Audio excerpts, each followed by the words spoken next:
sibling, chances are you've been asked about them, especially if they're older. I get it all the time. Are you Matt's sister?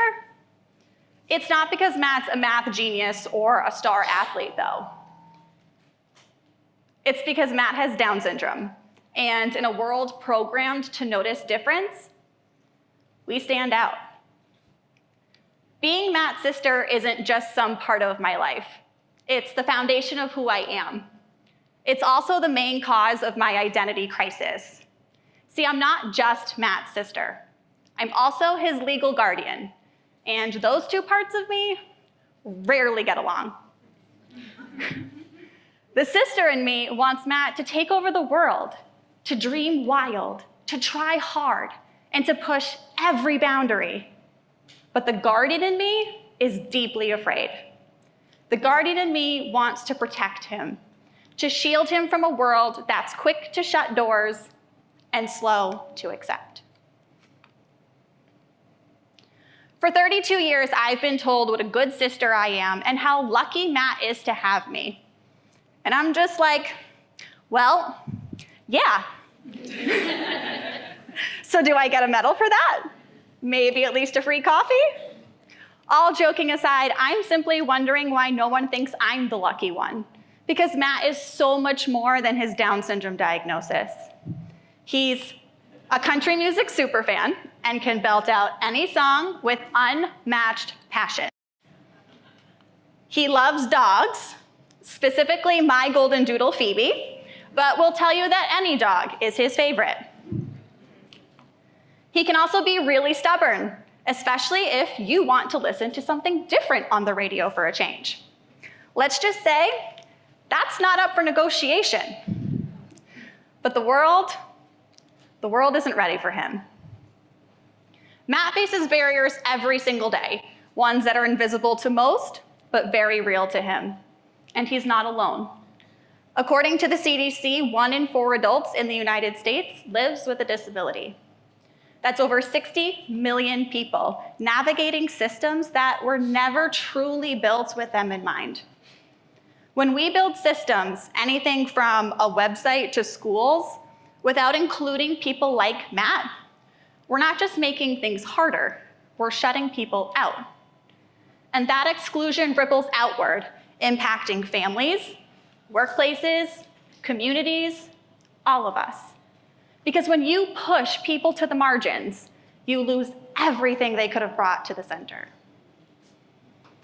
Oftentimes, the barriers aren't just systems. They're people too. People will talk to me instead of Matt directly, even when he's standing right there. People assume that he won't understand or can't respond. But spoiler alert, Matt loves to talk. And if you give him a mic, you just might get a full concert. Matt wants what everyone wants, meaningful opportunities. But the systems designed to support him often fall short. Barriers are built all around him, and perhaps one of the biggest barriers is Matt being able to spend his time the way he wants to spend it. For years, Matt has wanted to volunteer with dogs. All he wanted was someone to say yes. So earlier this year, he and I set out to achieve that very goal. In sister mode, I started researching organizations and reaching out to them. In guardian mode, I shared how Matt has Down syndrome, but would always be accompanied by me or his highly trained support professional, and I'd gladly sign any necessary waivers. The first organization wouldn't even respond to me. The second responded, inviting Matt to work with their cats instead, because, quote, that's what they find works best for their differently abled volunteers. As if using their interpretation of some PC language made that okay. Situations like this is where my guardian persona wins, wanting to shield Matt from people who don't want to make space for him and don't want to break down barriers. This may be only one of our stories, but it's not a one-off story. People with disabilities are constantly denied opportunities, not because they can't contribute, but because our systems are built to say no. On the surface, this probably looks like just a few sent emails and doesn't seem like a very big deal. But my reality is that was months of fighting, advocating, and proving that Matt deserves a chance to try. The weight I carried in those months was also incredibly heavy. The nagging feeling that I couldn't get it done, the even bigger fear that I'd let him down because I couldn't convince someone to see Matt the way that I do. And maybe you know that feeling too. The exhaustion of fighting for someone you love, only to wonder if you failed them.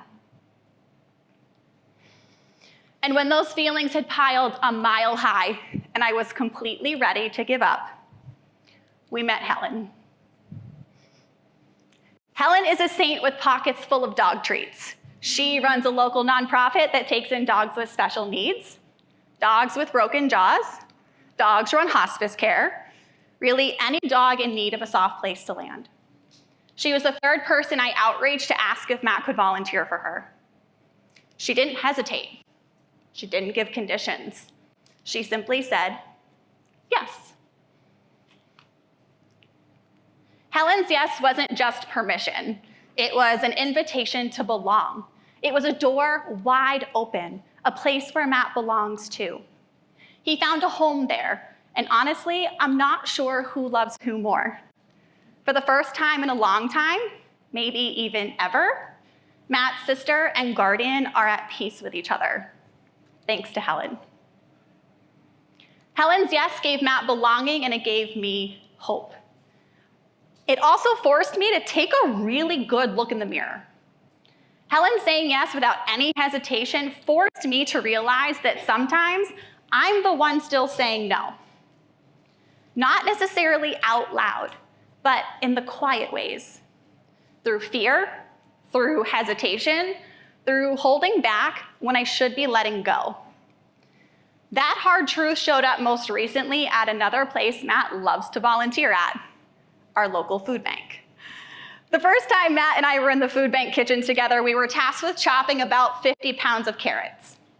When I saw him pick up that giant chef's knife, I had this horror movie moment, cue dramatic music. What if he got really hurt or really cut himself? But Matt was calm, focused, and careful. The problem wasn't him, it was me. My fear and my impulse to step in and take over when what he truly needed from me was to take a step back. When I finally let go and I simply said yes, he thrived. And all 50 pounds of carrots got chopped that day in record time. That day also reminded me, chopping carrots isn't exactly miraculous. The gap between what Matt can do and what I can do is actually pretty small. We often act like being able-bodied means we're out here doing extraordinary things. But in reality, we're all just pretty average. This morning, I brushed my teeth, got dressed, and fed my dog. I made a cup of coffee, and I watched the news. And guess what? No one threw me a parade for doing any of those things. Matt did almost all of those things this morning too, independently, except for the coffee, but only because he thinks it's disgusting, not because he can't. But when society sees Matt do something that appears to be remarkable because they assume that he can't, all of a sudden it's inspiring. Let's be real. We're not out here performing open heart surgery every day. We're just living our lives without barriers in our way.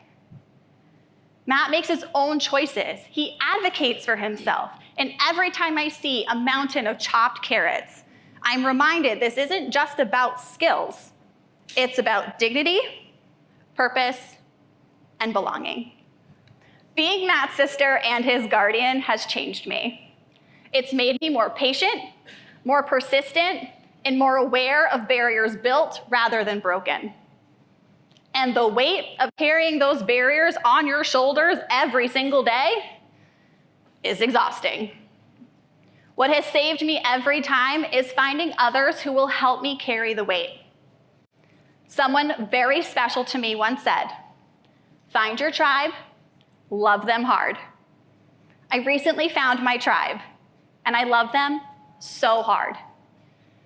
So if you are a sibling and you are wrestling with this constant push and pull of wanting independence while also being really afraid of the world, welcome to the tribe.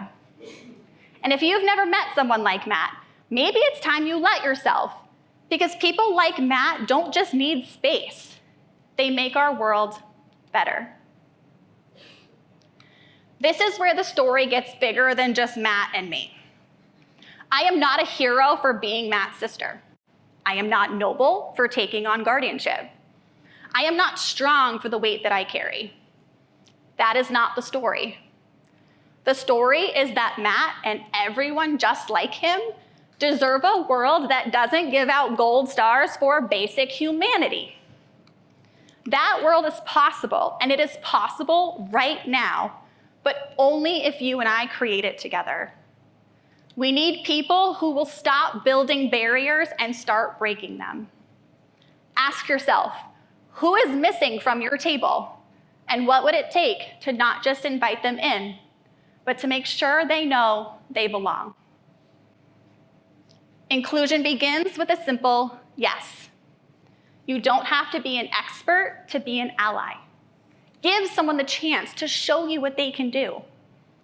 You might get it wrong sometimes. It won't be perfect.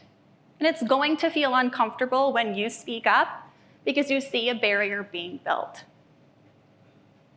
But Helen didn't hesitate. She simply said yes, and in doing so, gave Matt the one thing that so few people ever do: a chance.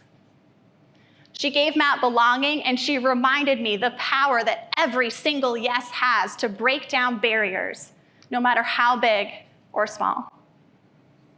So when you are in a position where you can say yes or no, I hope you'll remember Matt. I hope you'll remember the country music superfan, the dog lover, and the carrot chopper. And I hope you'll remember that every yes isn't just about giving someone opportunity, it's about giving them dignity. So when that moment comes, my challenge to you is simple. Be someone's Helen. Open doors and break down barriers, because the world that Matt deserves relies on one simple question. Will you say yes?